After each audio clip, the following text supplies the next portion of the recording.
let us start.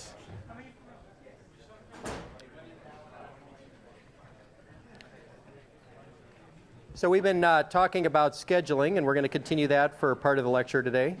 But just a quick review. So one of the things we did finish up last time was a discussion of deadlock, and we talked about the banker's algorithm. And I just wanted to see whether there was any final questions, if there were any final questions on this. So the banker's algorithm, basically the idea is that all resources are allocated dynamically. Each request is evaluated, and it's only granted if some ordering of threads can actually complete afterwards. And the technique is basically kind of an extension of the deadlock detection algorithm we talked about, where you sort of, instead of the request less than or equal to available resources, you sort of substitute this max node minus alloc node as less than available resources.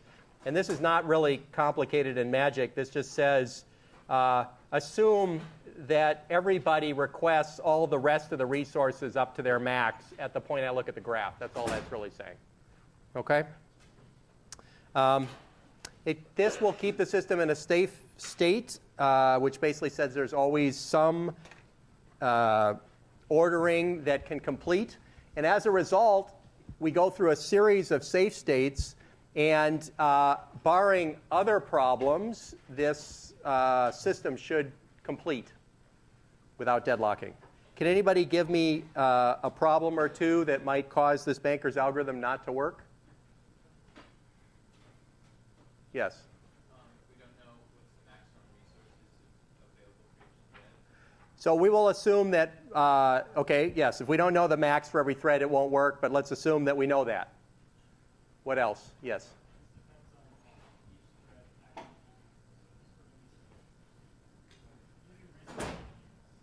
So all it really depends on is it depends on threads releasing resources at the end of their execution.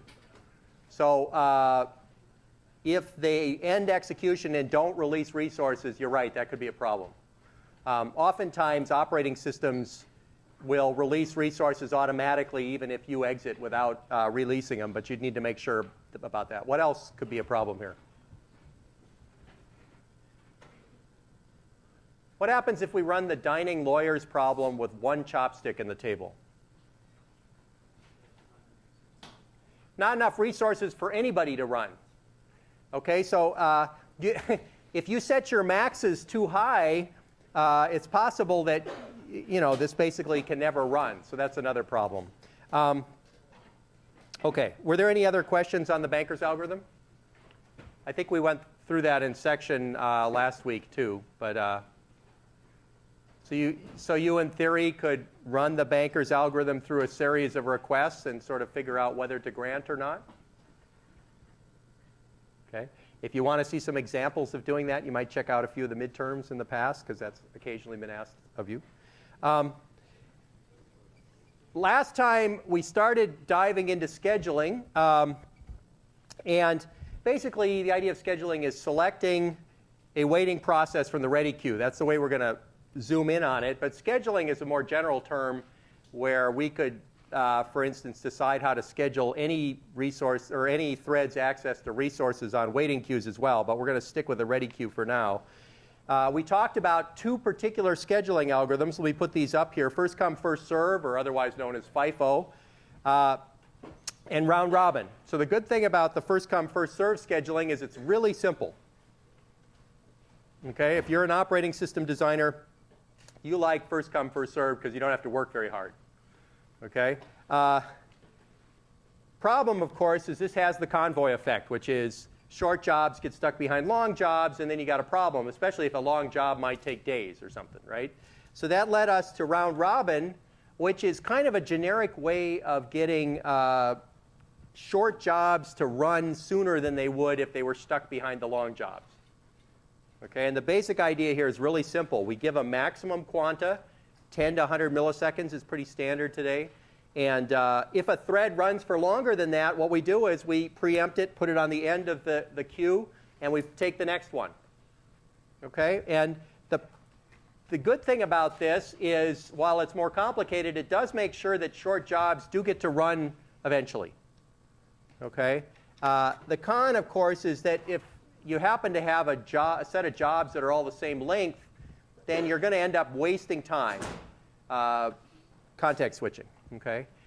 Now, maybe these jobs are all the same length, but they are incrementally outputting stuff. Then, of course, round robin is going to maybe give you the feeling that all of them are running at the same time and therefore is good as well.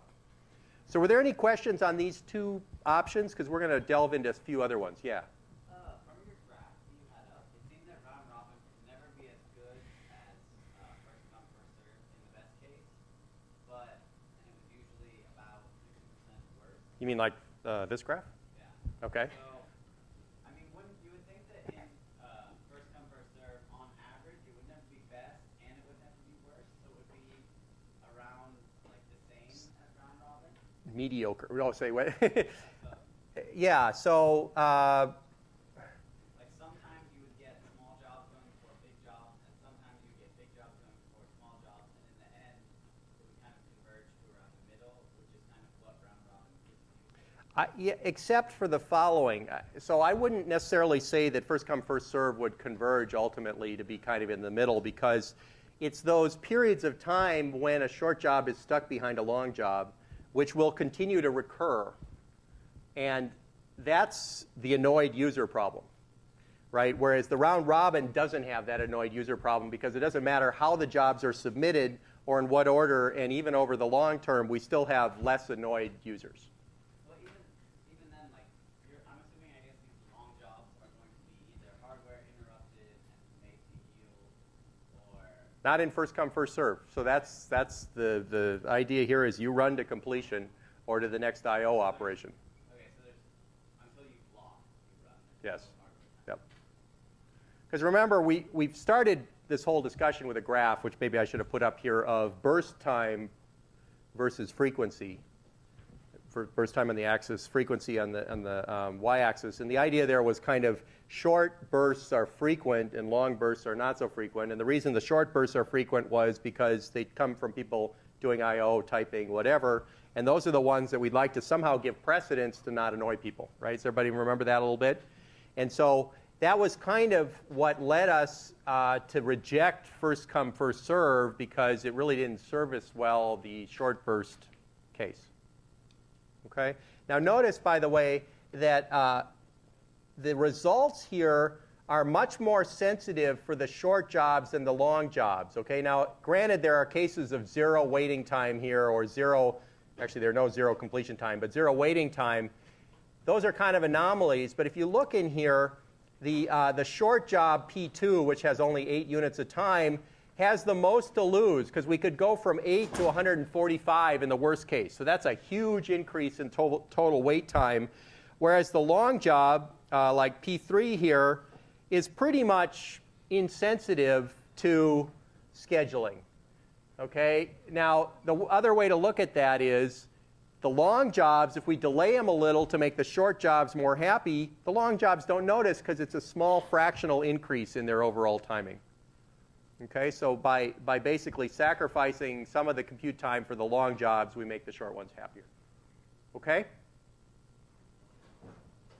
Now, ideally, what we'd really like is we'd like to have first come, first serve ideal all the time, right? So, because this is always the best. If we were to sort jobs in some fashion that puts the shortest ones first, basically we win. Okay? And best first come, first serve is exactly what we show here. So shortest is first, and the next shortest, so on and so forth. And that has the best average wait time and the best average completion time. So we'd like to take the FIFO, or first come, first serve, and just sort things. That would be nice, wouldn't it? Because then we'd get the best of all worlds. Okay, now there's some problems with that, which we'll have to discuss. And that's kind of where we're going to come up today. So first of all, in order to do that, we've got to know something about how long the actual jobs are. Okay, in order to sort by job length, we actually have to know what the lengths are.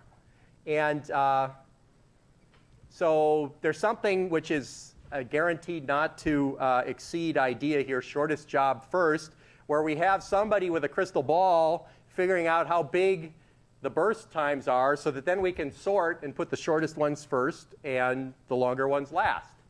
Okay, and so that's not surprisingly shortest job first, SJF. Okay, but notice it's got an oracle here of some sort that's basically predicting. So we're going to have to deal with that.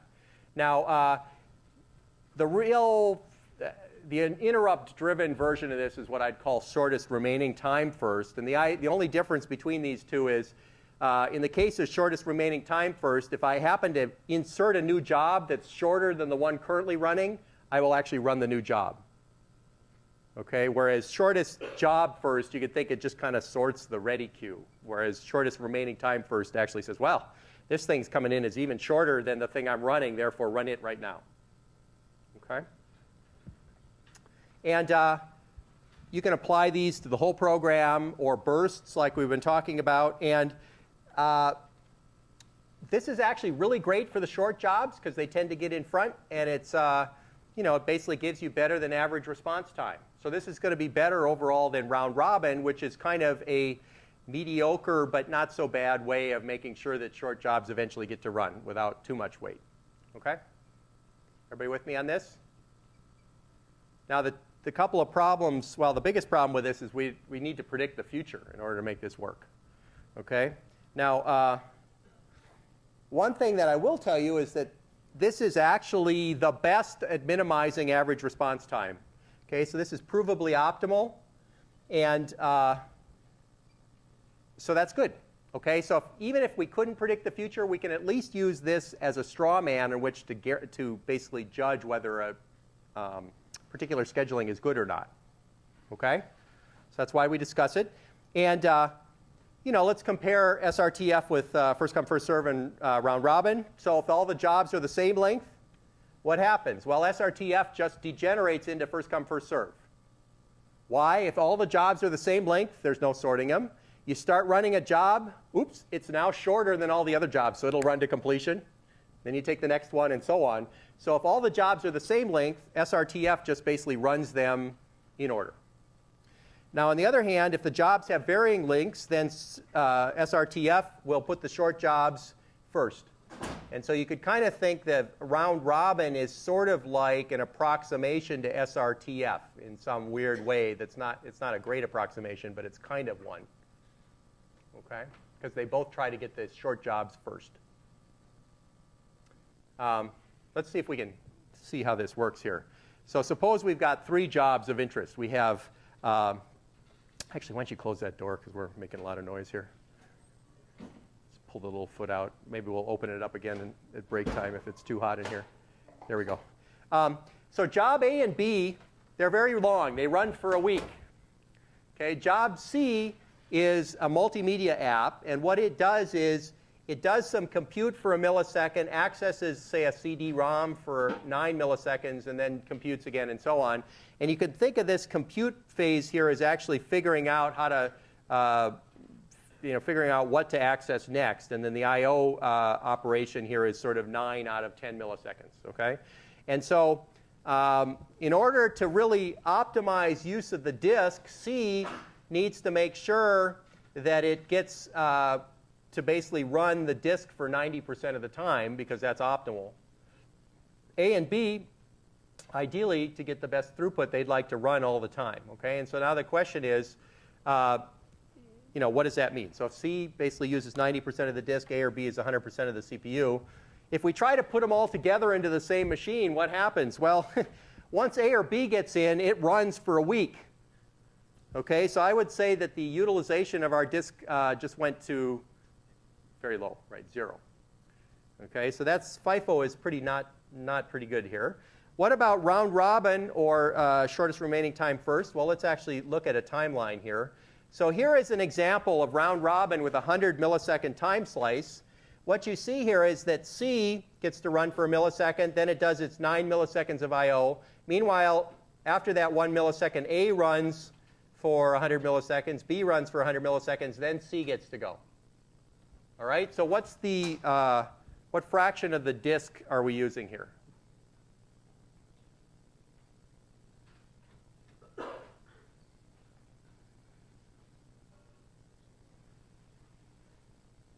Come on, you guys can compute this. Yeah. Yeah. 9/201sts, right? Right, because we have 201, we have 100, 100, 1 millisecond. So it's 201 milliseconds, and we get 9 milliseconds of disk time. Everybody with me? So we're at about 4.5% of disk utilization here. Okay, so that, even though this is a pretty standard thing, 100 millisecond slice time, we're not doing very well on the disk. So any of you actually been in a situation with a CD-ROM where you're trying to write something to it or read something from it, and because you had something else going on, it basically wasn't going very fast? Okay? That may have nothing to do with the CPU being busy other than the fact that you were missing catching the disk at the right rate. Okay? It's, you have to catch it, say, every revolution, or if you miss a revolution, you start getting really, really low utilization. So how could we improve this? Well, we could certainly bring the round robin time down to a millisecond. Okay? So here we run, C runs for a millisecond, then it's going to be idle for 9 milliseconds while we have A, B, A, B, A, B, A, B, and then C comes along, then A, B, A, B, A, B, A, B, C, and so on. So what's the disk utilization now?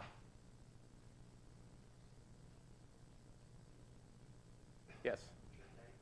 Should be pretty close to 90%. Now, of course, there's some boundary effects, and who knows, especially since there's a lot of overhead here, right? There's a lot more switch time than there was before, so we really don't know whether we get exactly 90. I mean, it's highly likely we're going to get a little under 90 here, okay? And we're also switching a lot. This looks a little wasteful. I don't know if that looks wasteful to you guys or not. But now if we look at SRTF, that looks like an ideal, right? Because what happens is C runs for its millisecond, then A starts running, then C is ready to go again, so it's now the shortest remaining time, so it gets to run, and then A keeps running, and so on. And why do we keep running A instead of B? Yes? Because the job size, A and B both take the same amount of time to complete one B, and since we have started computing A, it is the closest. Yeah. So now A basically is shorter than B after the very first slice, so now A is going to go to completion. Okay? So this actually has a lot of benefits. First of all, we're going to get what kind of disk utilization? 90. And A, if it had any cache state that doesn't get disturbed by C, it'll get to keep it, right? And so this seems like a pretty good scheduling. It sort of gets us our 90% disk utilization and gets us our pretty close to 100% utilization for both A and B. Okay? Yeah? Oh, the drawback here is B would have to wait a week. Is that a good thing or a bad thing? Yes? I think it could be a good thing because otherwise you'd have to wait like 2 weeks, like where both of them would kind of finish around the same time. If you kind of swap between both. So this is one of those questions which may not have a real answer to it, right? It could be a good thing, it could be a bad thing. It depends on what your goals are. That's a great reason why it could be a good thing. It's a good thing because the average response time between A and B is better than if we swapped all the time. Remember, I actually showed you round robin last time with 10 100 millisecond jobs, and what you saw is the average response time was really bad because nobody was finished until like 991 milliseconds in. Okay, so from an average completion or response time, this is better. Now, if you're the person that started job B, you might be a little annoyed to be, you went off for a coffee break and then it went into dinner and then breakfast and then dinner and breakfast and dinner and breakfast. And then sometime a week later, you get to start seeing results. You might be a little annoyed. Okay? So, all right. Any questions on this? Now, the real question, of course, is let's suppose we really wanted to do SRTF. How do we do SRTF? Solve the halting problem. No, I probably, this is worse than the halting problem, maybe. Yeah, we need a crystal ball here, right? So clearly, at best, we're going to approximate SRTF. The real question is how to approximate it. Well, we might need some prediction technique. So one prediction technique that we could use is to try to build a model of the bursts and then use that model to sort the queues. Okay, so in general, we have the idea of an adaptive policy, where an adaptive policy isn't really guessing the future. Well, it isn't really predicting the future. What it is it's guessing the future based on the past. Okay, and that's a pretty time-honored technique. They even try to do that in the stock market, however well that works. The reason this idea might even sort of work is basically because programs have predictable behavior. So if it was I/O bound in the past, it's likely to be I/O bound in the future. If it's has certain cache behavior, it's likely to repeat that. Okay, so to the extent that programs are predictable, then we could actually use a model to maybe predict them. Now, of course, if computer behavior were completely random, none of the techniques we might come up with would work, but we would have other problems, like our memory system would be very bad because the caches wouldn't work well. Okay, so there's a lot of reasons why in today's computer age we depend on predictability crucially. That's a whole other philosophical topic. But so here is one option. We could build an estimator function. How many people have seen functions like this, right? This is where the predicted time for the burst is a function of previous bursts. Okay? How many have you people seen these before? Yeah. I mean, this is pretty common. So F could be many different types of things here, Kalman filters, whatever. There's whole classes you could take here at Berkeley on this kind of idea. Here's one that I'm sure you've seen. This is the exponential averaging idea, right? Where we say that the new estimate is the old estimate times a deweighting factor plus the new time that we've just observed times alpha, where alpha and 1 minus alpha add to 1, of course. And what this is this is a smoothing function, which I'm sure you've seen. It's a very simple time series. And notice that if these are our various prediction times, this smooth result is kind of what we get by the statistical averaging. And we could use that to predict what our burst times were. Okay, so we could actually attach to every job in the system sort of a filter to estimate. Okay, questions on that? Is it perfect? No. Is it good enough? Maybe. Okay. Here's another way to estimate SRT, or to approximate SRTF. It's called multi-level feedback scheduler. This one is very common. Okay, and the idea here is that rather than one ready queue, we're going to have n ready queues. Okay, and these ready queues are feeding into each other. So notice the top ready queue here has a short quantum like 8, and then we have a quantum of 16, and then maybe a FIFO for background tasks. And the question is, how does this work? The way this works is every one of these queues has a different priority. So the ones at the top are higher priority than the ones at the bottom.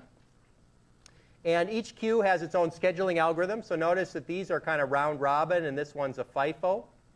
And in some cases, the quantums are going up, like we've got here. And the basic notion here is very simple. Anytime you have a new job, and by the word job here, I'm meaning thread or process or whatever you're scheduling. We're kind of intentionally being vague there. We start at the top. And then we let it run according to this scheduling algorithm. And if it turns out that the quanta runs out, so what do I mean by that? I mean I run for 8 milliseconds, and then I have to take the CPU away. At that point, we decide that this job is a longer running thing than we want at our top level, and we put it down to the next level. Okay? And if it expires here, we bring it down to the lowest level. So things that run for a very long time kind of fall down and eventually end up in the lowest level of the scheduler. Anytime you complete, you actually end up, depending on the scheduler, either back at the top or you kind of go up a level. We'll say back at the top here for a moment. So can somebody tell me why this kind of approximates SRTF?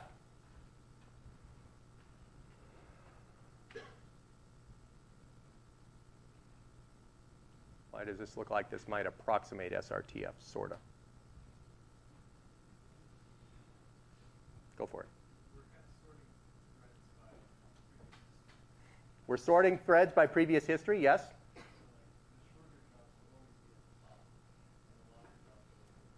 Yeah, so the shorter jobs are hanging out at the top, and the longer ones are hanging out at the bottom. Yep, go ahead. So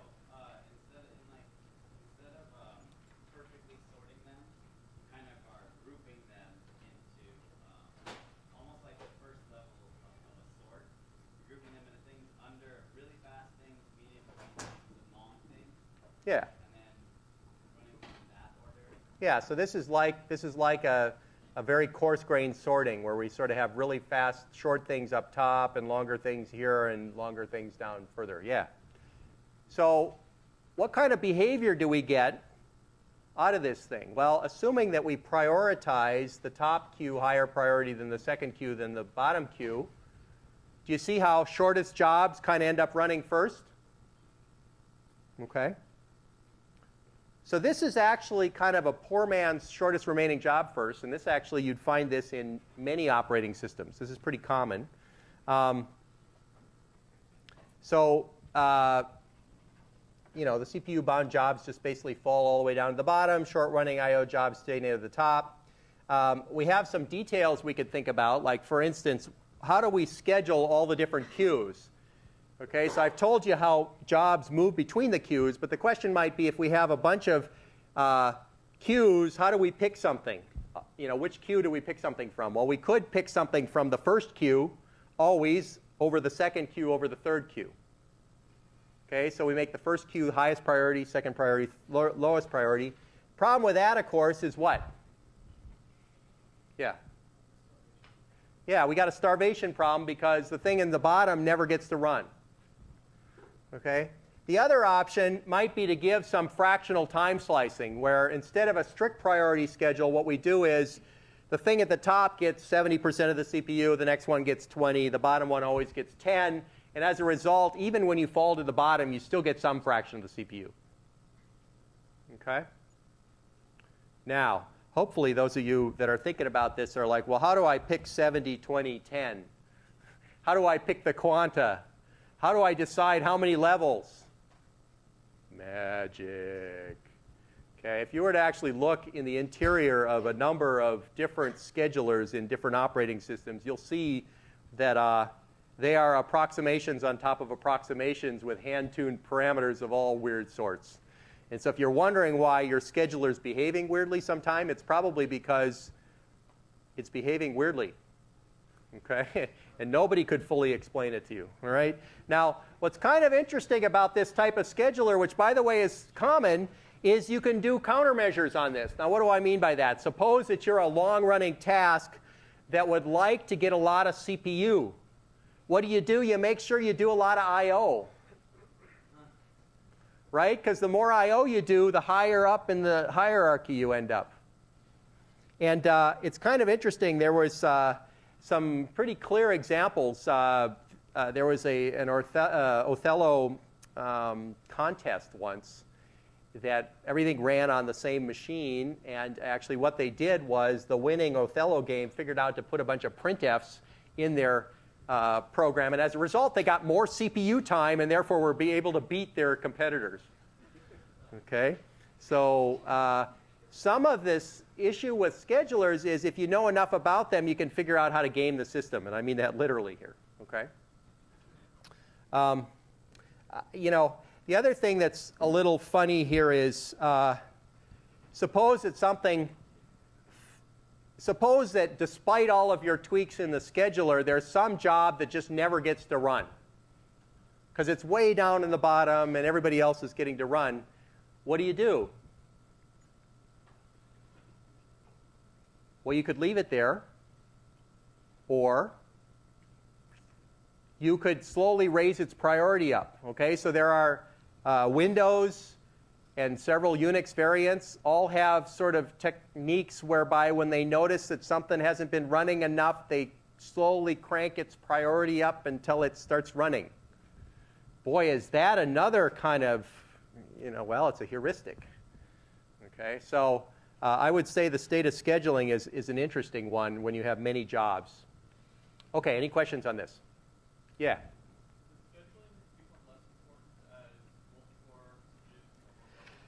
The question is, does scheduling become less important as multi-core CPUs become more prevalent? In fact, it actually stays as important or becomes more so, because if you have multi-core CPUs, you're banking on the notion that things you formerly ran serially are somehow parallelized, because otherwise you wouldn't get speed up as they added more cores.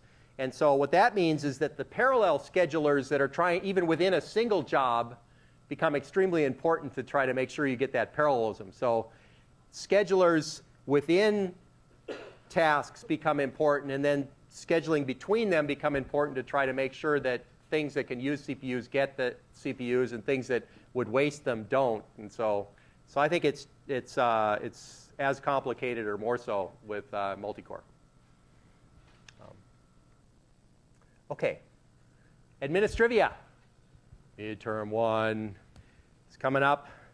It's a week from Monday, 2 weeks from last Monday, 3 weeks from the previous Monday. It's going to be in 155 Dwinell. It's closed book, 1 page of handwritten notes, both sides. Okay, no microfiche, no magnifying glasses. Make sure you let me know if there's a conflict. Send me email. We'll consider conflicts. There's no class on the day of the midterm. As I've mentioned, I'll have special office hours. The TAs will probably too. The other thing is there's going to be a review session the Sunday before at 7, and we don't know quite where it is yet. It's probably in 306, but not sure. I mean, how many people would come to a review session if we had one? Okay. We're probably okay with 306. The problem with this room is it gets kind of hard to get a hold of late at night, because it's an institute room. Okay. Topics are everything up to the previous Wednesday, et cetera, et cetera. Any questions on the midterm? There are midterm 1 examples up. Anybody here looked at the examples yet? A few of them. There's also solutions. Anybody looked at the solutions? Sort of. Okay. Probably good idea to see what Kubiatowicz exam looks like, just so you know. Okay. There's one little thing I wanted to mention. I put a posting on the news group. I don't know if people saw this, but there's a little bit of unclear specification, because people were told different things about whether they had to do in order or not with the communicator. So you're not actually required to get in order. Just hold on before you object here. You're required to make sure that everything that goes in goes out with some. So every speaker that sends something in, the result goes out with some listener, and you don't see any duplication of results, and the speaker's not allowed to return until the listener's actually listened. Okay, those are the main specs. If you think you have a solution that's going to be in order, and I define what I mean by in order on the news group very carefully, you should take a look, but it's basically, speakers are sort of looked at by the time in the order they enter the communicator as our listeners, and you match them up 1 for 1 in the way I say. If you think you've got a solution that meets those constraints, you can explain that in your design doc, and we'll give you some extra credit for it, but you need to make sure that the grader can understand, okay? So the auto grader will pass things that don't match the in-order constraint. That's what we decided to do, but you can get extra credit for your in-order solution. So hopefully everybody's happy with that. There is a little bit, so we were still having problems with the auto grader, so there was apparently a 3-hour period where people might have got, when was that? Yesterday afternoon, where Inst was playing with the auto grader, and you might have gotten some results saying you passed when you didn't really, and I think that Angela reran all those results, but you might want to just double check to make sure. Sorry about that mess. I mean, there was some weird thing that happened with the shell scripts that we have no idea. They've worked for 5 terms now, and the autograder has given us trouble this term. So, okay, I think that's all the administrivia. Anybody else have a question? Okay, good. Everybody managed to get at least one result back from the autograder? Good. Okay. All right, don't forget to do your group evaluations, okay? Try to do those by tomorrow at the latest. because we want you to do those. Okay. So let's finish up scheduling fairness. So what about fairness? We kind of indicated that fairness is not always what you want. And part of the reason is you don't always know what fairness means. But so for instance, a strict fixed priority scheduling between queues is unfair, run the highest and the next, et cetera, because the long-running jobs may never get CPU. There's actually a tale which I believe is true but maybe a little apocryphal, but that when they finally shut Multics down, there was actually a job that had been there for 10 years and not run. Now, perhaps that's apocryphal, but you get the idea.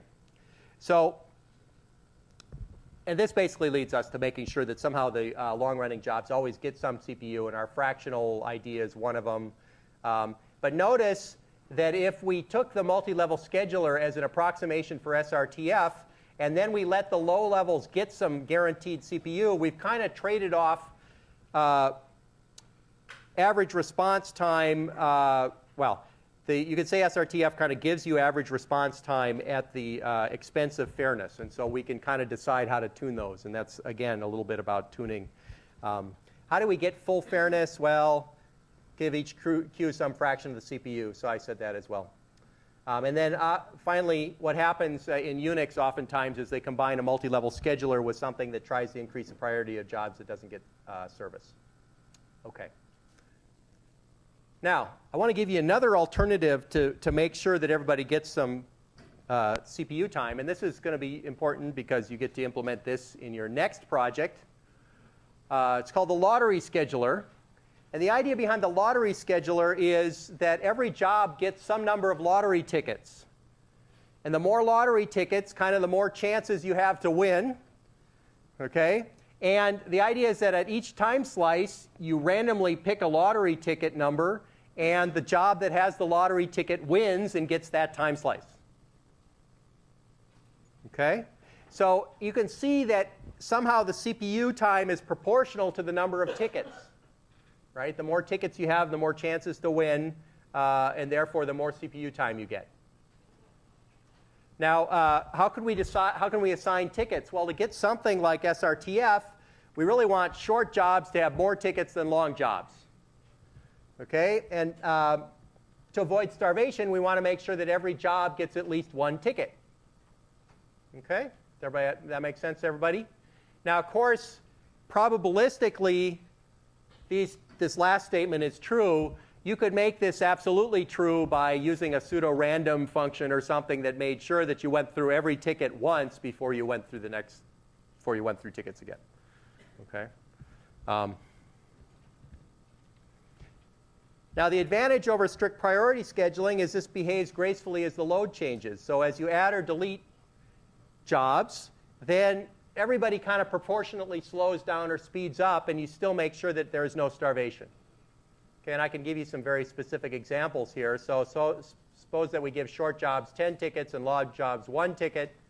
Then suppose we have one short job, one long job. Then basically the short job gets 91% of the CPU. The long job gets 90% of the CPU. Okay, you guys can figure out, right? 1 over 11, 10 over 11. Okay, good. If we have 2 long jobs, they each get 50% of the CPU. If we have 2 short jobs, they each get 50% of the CPU. If we have 10 short jobs and a long job, then each short job gets 9.9% of the CPU, and each long job gets 0.9% of the CPU, or 1% basically. And vice versa, if we have 1 short job and 10 long jobs, then we get kind of 50% for the one job and 5% for each of the long ones. Okay, so notice that nobody here is 0, although this long job is hurting a little. Okay, but we managed to make sure everybody makes some progress. Now, if there's too many short jobs, then, and this is the case where there was a lot of short jobs relative to long jobs, then basically what happens is some of the jobs get pushed out. So it's like starvation. They get to run, but they're running really slowly. And if you're on a machine with a load average of 100, nobody's making much progress. I mean, that's just, no scheduling is going to do well. Okay, are there any questions on this lottery scheduling idea? Yes? Is this implemented in the wild? I don't know I don't know whether anybody ended up actually doing this. Mostly the multi-level scheduler is pretty common. Yeah. If you like run out of random numbers, you're using like the ones that are built into your system. So could you run out of random numbers? Well, fortunately, that's a whole other topic, but fortunately you can build with shift register techniques, you can build any random number generator up to the bit width of your computer without any problem. So those are pretty simple to do. So they don't have to be truly random, right? It has to be just random enough. Statistical randomness here is not really required. Yeah? How do you know if the job's going to be short or long if you give out the tickets? Well, this lottery scheduling, as I presented it, somehow you know. So now we're back to figuring it out. So you could build something like the longer you run, you start taking tickets away, or, you know. This is, I'm leaving this to the reader to figure out how to impose a prediction technology on top of this. That's good, but that's a good question. I didn't tell you how to do that here. Okay. So let's sort of finish up scheduling topic here. So how do you evaluate a scheduling algorithm? I already indicated to you that it can get pretty complicated in the wild. There's a lot of knobs that people turn. And, what do you do? Well, we could try to do a modeling scenario where we take a predetermined workload and we somehow model the scheduler and compute the performance of each algorithm, each scheduling algorithm for that workload. Now, the problem with modeling is coming up with a mathematical description of an ad hoc, complicated scheduling algorithm is not an easy thing to do. Okay? Maybe the lottery scheduler is something that you could model pretty easily. But, the multi-level scheduler is probably not something you could model mathematically easy. Okay? Now, another thing you could do is you could build a queuing model. So if you have multi-level queues, and somehow drive that with your workload, some sort of simulator, and maybe you could make that work. So queuing model is a specific type of model, and maybe for a multi-level queue you could come up and make it work. Probably what you're really going to do is you're going to simulate somehow. Okay, so simulation is the most general, and what you do is you build a system that lets you run the real applications in simulation somehow, and you try against the different schedulers, and you get performance statistics out, and you pick the one you like.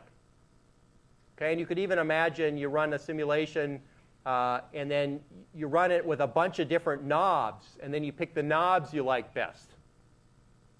These are all options. Now, why do I say simulation instead of just putting the algorithm into a real operating system? Well, it's possible that what you could do is take the applications and reduce them down, rather than instructions, you could reduce them down into the sizes of the bursts and how much I/O they do. And so your applications could be represented a little more abstractly with some parameters like, oh yeah, they do a burst of 10 instructions and then this and so on. And so that you could run through your simulator without actually having to implement a real operating system, which could get messy. Okay, so that's why I use the word simulation here. Okay? Of course, the fourth option, which I don't mention here, is you have the Linux kernel, you release the new scheduler, you wait till the complaints come in, you tweak it, right? Or in the case of Windows, what happens is they release it, it crashes a bunch of things, they get the feedback automatically over the net, and the next patch has a different scheduler in it or something. Who knows? Okay. So a final word on scheduling. When does it really matter what scheduler you have? It matters when there aren't enough resources to go around. If you have only one job running on a machine, who cares how your scheduler works? That job is happy.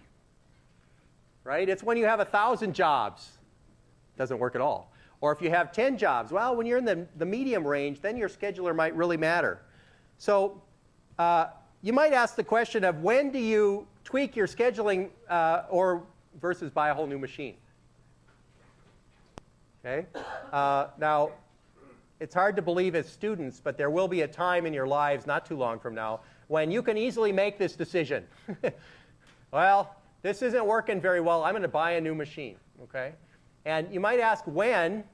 Well, you might want to buy it when, for instance, it could pay itself in improved response time.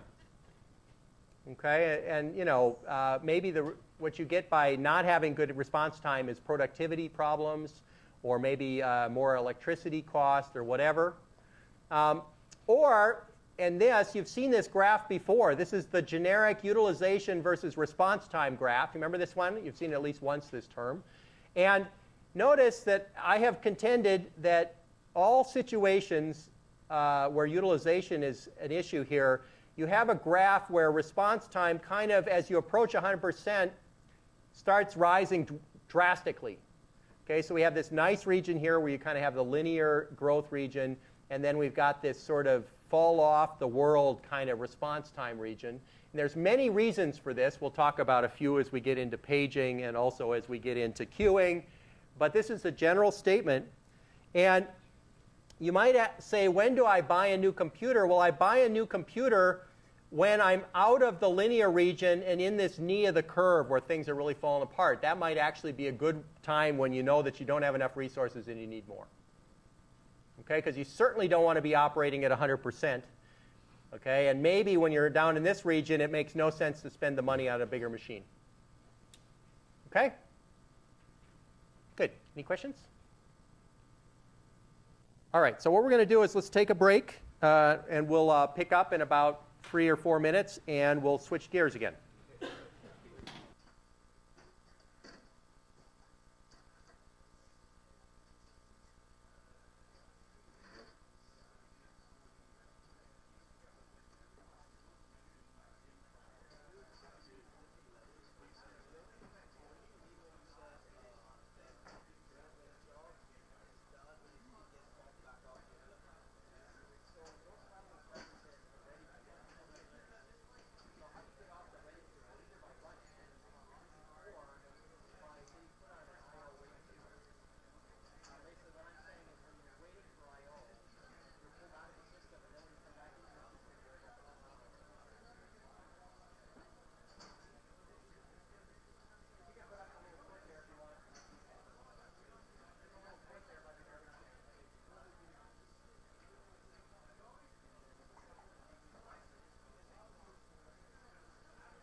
All right. So let's switch gears a little again. So we've been talking about virtualizing the CPU with our scheduling algorithms. So let's broaden our horizon to virtualizing other things. And the physical reality is basically different processes and threads share the same resources. Now, we've been talking again about the CPU, but for instance, memory is a resource they share.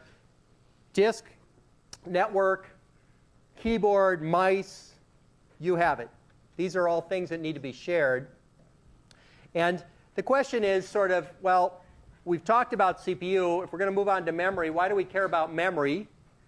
And the answer is, well, memory holds the complete working state of the process. So, the CPU is like a transient thing. The memory has the state. And so that's actually, you could kind of say the process is the memory in some sense, plus its TCB and so on, right?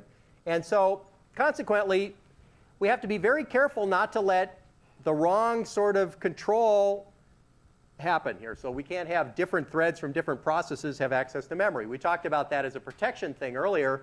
It's also kind of, it's about avoiding chaos and incorrect execution. Now, you could kind of say, well, there's a physics argument here, right? Two things can't be in the same memory at the same time, but perhaps that's going a little bit far.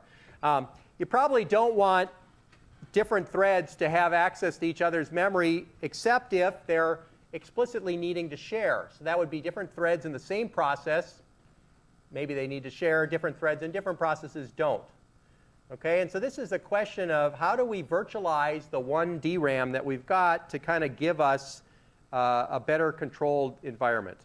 Now, if you remember, we sort of had this picture of single and multi-threaded processes. And here, we've got the process boundary, which represents an address space. And within that address space, we've got multiple threads and multiple stacks and multiple registers. And they're all kind of sharing, but these two processes are not. Okay, and so threads are the concurrency portion, and the address spaces are the protection and the state of the system. And let's now dive into a little bit how we protect memory. Okay, so what are some important things we could hope to get from multiplexing the memory in a controlled fashion? Well, one thing is controlled overlap. Now, what do I mean by that? Well, different threads should not collide in physical memory. So we need to make sure that, basically they have at least some state that's separate, like the stacks and so on. So that's important. And we want to be able to have controlled overlap when it's useful. So if two threads are actually sharing stuff, then we'd like to have overlap in the same address space. Okay. Translation. Here's another aspect we might consider. So here is that we might want to be able to translate from one address space to another one, in particular from, say, virtual to physical. You remember that little spaghetti diagram I put up at the beginning, first lecture or whatever. I'm going to bring that back, which is actually showing us on the translation that's happening in hardware. And when there is translation, processors basically compute or access virtual addresses, and the physical memory uses physical addresses. And we use the translation to kind of control that mapping. One other side effect, by the way, that's useful of translation is we can give a unified view of memory to programs regardless of how many there are. So we might have 12 different things running simultaneously, 12 different processes, and every one of them can have an address 0 with translation. Okay, we're going to show you in a moment that actually makes the job of the linker a little easier because it can link one process regardless of the number of things that are going to be running at once. Finally, obviously, there's a protection angle here, which is we're going to prevent access that we don't want to allow. So we're going to prevent access to private memory of other processes. And we can also do some other interesting types of protection, which we're going to start talking about. Like, for instance, we can say this region of memory is read-only. So if a process or if a thread within a process tries to actually write that region of memory, what happens? Well, they get bounced. Okay? What's a good example of read-only that we might want? Yes? Kernel, definitely. Okay, in fact, the kernel might even be read-none, right? What else might we want read-only for in a side of a process? Yeah. Code. Okay, assuming we don't have self-modifying code, we probably want to protect the process from writing to itself by accident and screwing its code up. Okay? All right. So this controlled overlap, translation, protection, these are all kind of things that we're targeting here. Are there any questions on these? Now, let's go at this a couple of ways. I'm gonna go at several of these pieces, the overlap, translation, and then eventually protection, with and without hardware. Okay, so we're going to assume that we have different types of systems, and we kind of look at the different advantages here. So to do that, I want to talk about a binding of instructions and data to memory, which is something that you've all done many times but probably haven't thought about too much. And so the idea is that you're going to choose addresses for instructions from the standpoint of the processor.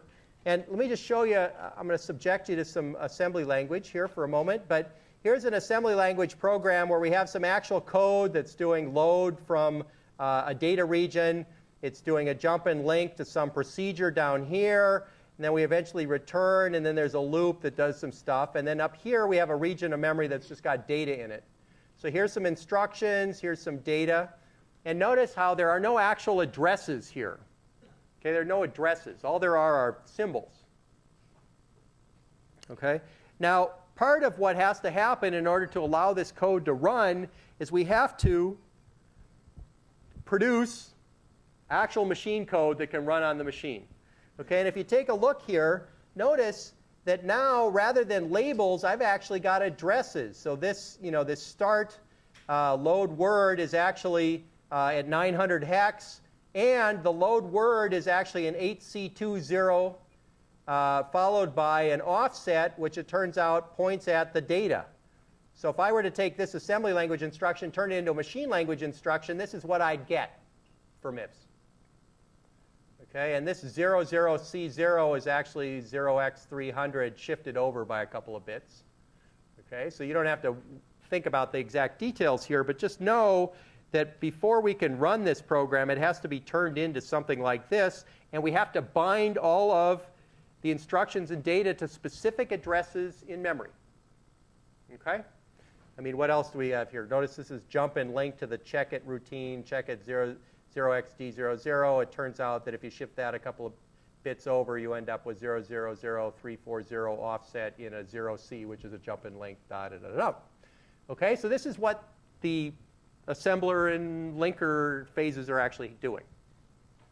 Everybody with me on that? So part of making a program runnable is choosing the addresses that it accesses. And can we put data 1 or start or whatever at different addresses? Sure.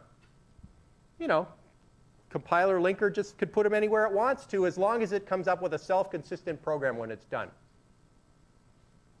Okay? When do we do this? Well, that gets kind of interesting. We could do this at compile time. We could do it at load time. We could do it at execution time.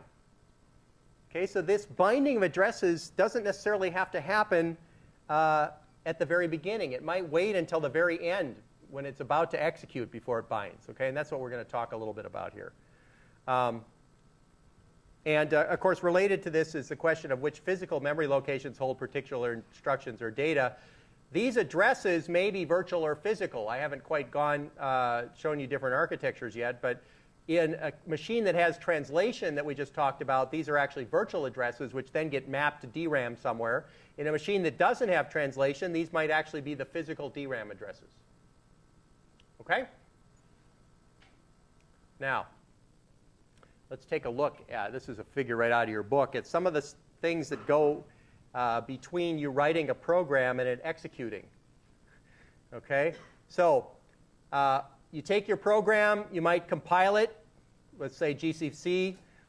You might have to link it with, say, LD, and you might, at execution time, you might have to link in a bunch of dynamic libraries. We'll talk about each of these. So here's your C program. You compile it, or you assemble it if it's an assembly program, or if it's Java, maybe it goes through a just-in-time compiler. You end up with some object module. At some point, it gets linked with other modules, and you end up with a linked program, which is loadable. At that point, it gets loaded, and maybe it's system libraries are there in the kernel and other things that are ready to work with. And then at some point, it may be that there's dynamic libraries. And in that case, as the program's executing, it's actually dynamically linking in libraries that happen to already be there in memory. Okay, and so it turns out in some instances, it might be until the very end here before you have all of your addresses bound. Okay. Now, let's talk about dynamic libraries, because I'm sure, how many people are aware of dynamic libraries? Okay, so these are the, you know, you update your DLL files and your machine no longer works properly, right? This is a pretty standard problem. What are those things? These are dynamic libraries. And what they are they are library routines that are loaded into memory, and multiple programs can be using them simultaneously. So rather than linking, say up here, actually linking all of the libraries into every image, and then when you load them in memory, every loaded process has a copy of the same instructions. What we do with a dynamic library is we have one copy of the instructions, and we actually link it into each program that's running.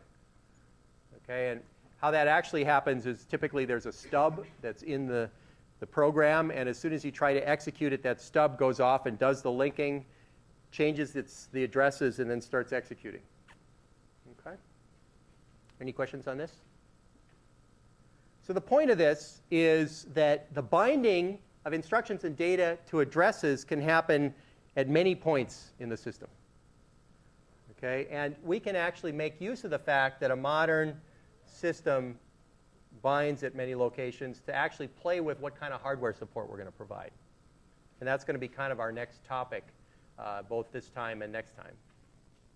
So if we think back to unit programming, where there's one process, no translation, no protection, application always runs at the same place in physical memory, application has access to all addresses, well, that would look like this. Okay, here's MS-DOS. The application is at some point in memory. The operating system is at some other point.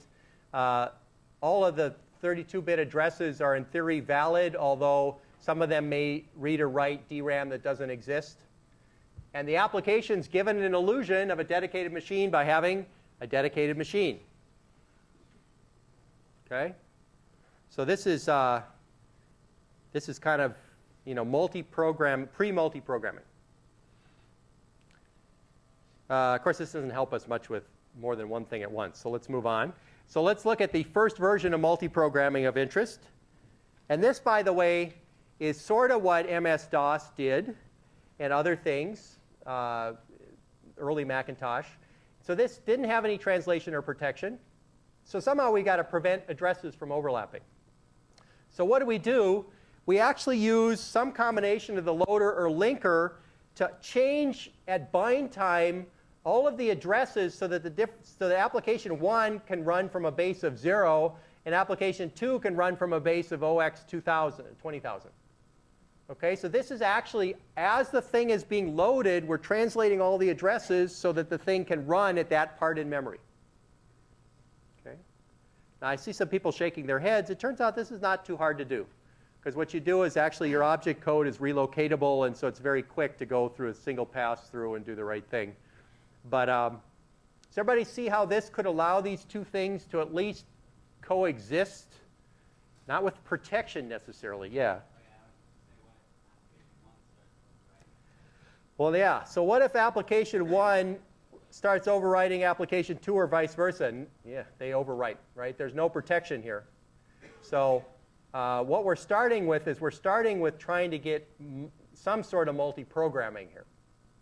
Okay, and the first thing we had to do is make sure our addresses don't overlap. Because if application 2 was also written or linked in a way that had to run from 0, then application 2 sitting up here isn't going to work.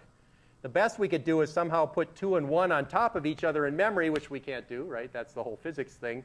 So this is the best we can do if we want these two things running at the same time. Okay? Now, of course, bugs in any one of the programs or the operating system overwrite each other. You don't lose. I mean, you lose. Nothing you can do about it. So what could we do to add some minimal hardware to fix this and give more protection?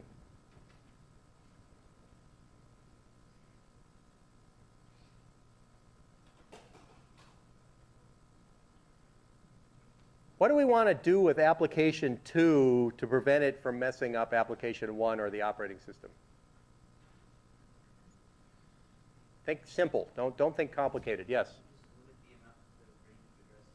Yeah, exactly. Limit the range of addresses we let application 2 use. Rather than giving it access to all 32 bits worth, we sort of limit. Okay, so, oops, sorry about the bug there. So what we do is we basically have a base for application. So these are two registers, base and limit. Application 2 has a base register, which is 20,000 hex. It has a limit register, which is 10,000 hex. Okay, or that's yep. And then the idea here is that application 2 is allowed to use any addresses from 20,000 up to 30,000. And as long as it stays in there, it's OK. But if it tries to access addresses outside, then it faults. OK, that's actually pretty simple hardware. 2 registers. OK? Everybody with me? Now, of course, whatever scheduler we've got, when it's doing switch, it's going to have to change base and limit every time it lets a different app run. Okay, so when it's switching between this application and this one, it needs to be switching base and limit as well. Okay? Questions? Simple. Okay. Now here's what the hardware might look like. So now we can imagine, so this is one option. So now let's look at a different option, which is a related. Okay, and the related option will be, suppose that we don't want to have to actually have the linker bind addresses uniquely depending on where we are in memory. So let's instead let application 2 be linked as if we're going to run at 0, but we're going to put it at 20,000. Okay, what do we need to make that work? Yes? An offset. Okay. What if that offset's just our base? So here's the hardware we could do to basically allow us to put application 1 and 2 linked as if they lived at 0, but in different parts of memory. Basically what happens is addresses coming out of the CPU, the base is added to them before they go to the DRAM, and we just check the limit register. Okay, so this is the simplest type of translation and protection hardware we could come up with. And this actually gives us pretty good protection and allows us to move applications around in memory without actually having to relink them. Okay? So this is the simplest form of dynamic address translation. Questions? This seem pretty obvious to people? Okay, now notice that we took a kind of a paradigm shift from here, where these have to be linked to fit in a specific part of memory, to here, which this is actually a virtual to physical address translation. I didn't add a lot of hardware, but I put a little summer in there, and suddenly I'm changing the addresses. In fact, you could say that this is a very primitive form of segmentation, where the segments are continuous from a base up to a limit, and they have to be continuous in memory. Okay? And we let the user read and write as long as they stay within their segment, and if they try to go outside the segment, well, what's interesting here is, assuming they can't use negative addresses, they can never get below their base. And we force, and if they try to go above their base, the limit will catch an error and they'll be toasted, and so we're good to go. Okay?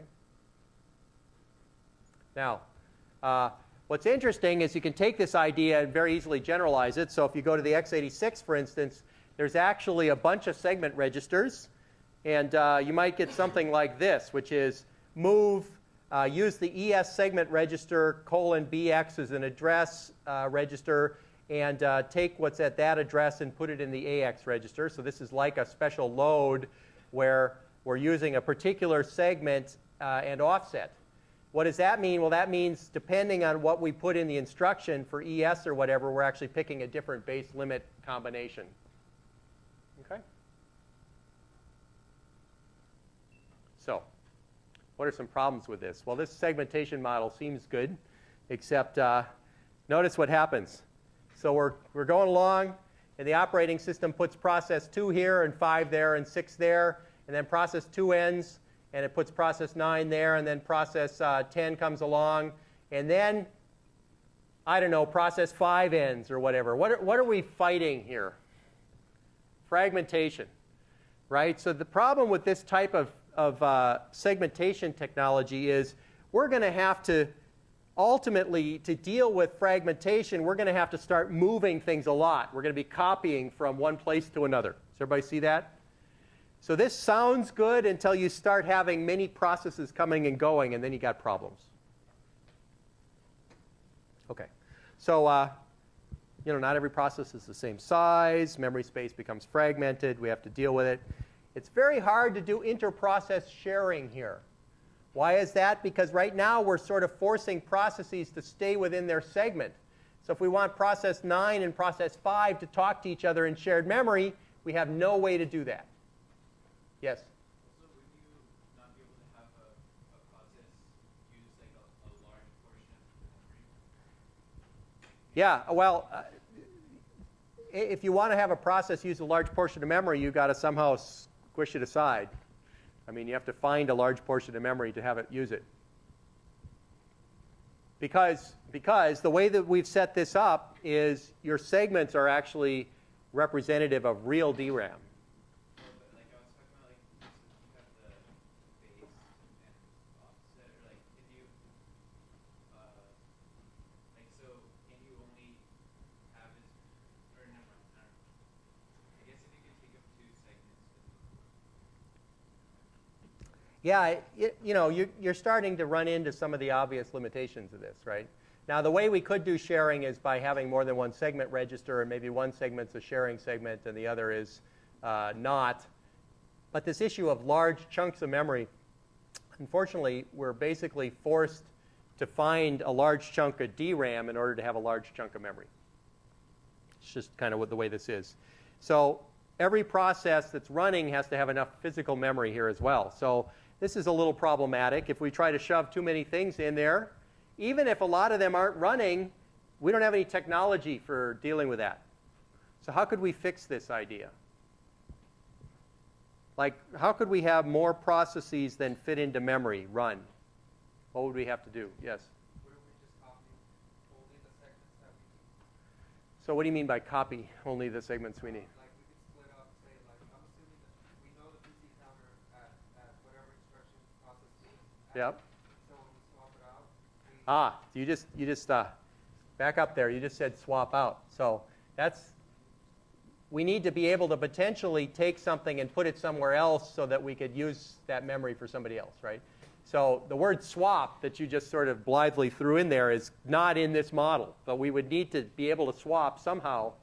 And where do we swap to? I guess we copy to disk or something in order, sounds like a good idea, right? In order to make this work.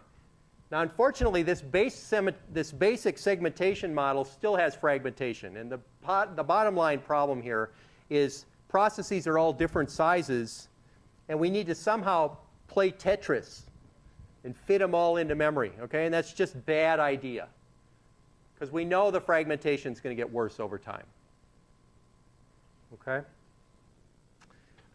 So let's suppose, going further, we want to do better than that. So we'd like to run multiple applications in a way they are protected from one another.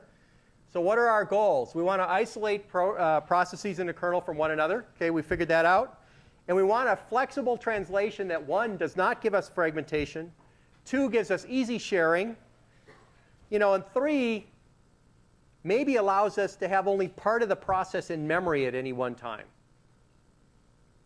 Okay, because basically of these 3 things here, doesn't lead to fragmentation, allows easy sharing, and only part of the process in memory.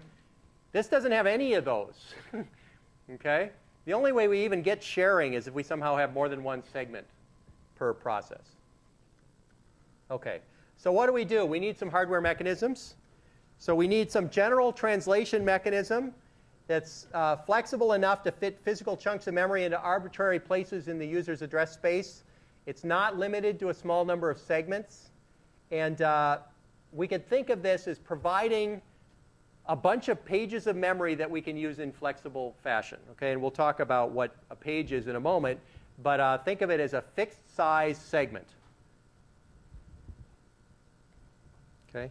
And we're ultimately going to need to protect our translation in a way with dual mode operations such that the user is not allowed to change its translations, otherwise we don't get protection. Okay, now that base limit pair I told you about, so those clearly had to be protected so that only the kernel could modify the base and limit pairs. We're going to have to keep that idea going forward. All right.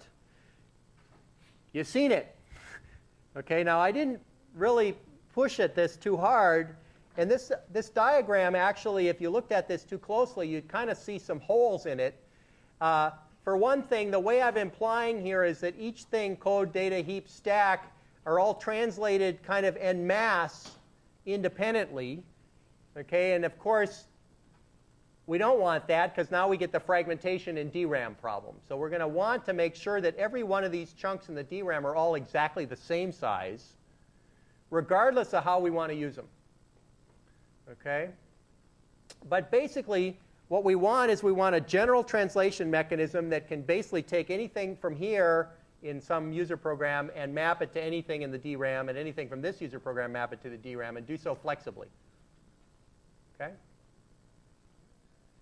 How do we do that? Well, first of all, we have to have some hardware, often called a memory management unit, that basically takes addresses coming out of the CPU and turns them into physical addresses. And so what we're going to look at for the remainder of the hour here, very briefly, is what does this MMU do? And we'll pick this up next time. And by the way, in theory, you can have the CPU go to untranslated addresses by going around the MMU. So what's an address space? So this is basically the set of addresses the process sees. Every process and the kernel have a different address space. Okay, so you could say that there's two views of memory in this system. One is the view from the CPU. Those are the virtual addresses. And the other is the physical address view. Okay? Translation is going to help us for lots of reasons. It's going to help implement protection, as we've talked about, because if task A can't be mapped to the same memory as task B, then there's no protection problem because they can't overwrite each other. And the other nice thing is basically with translation, we can make sure that everybody is linked exactly the same way to the same address space. Okay, so you always start at address 0. So let me show you a typical translation. We'll go a lot more into this next time. But for instance, here is an example of how translation works in several 32-bit processors.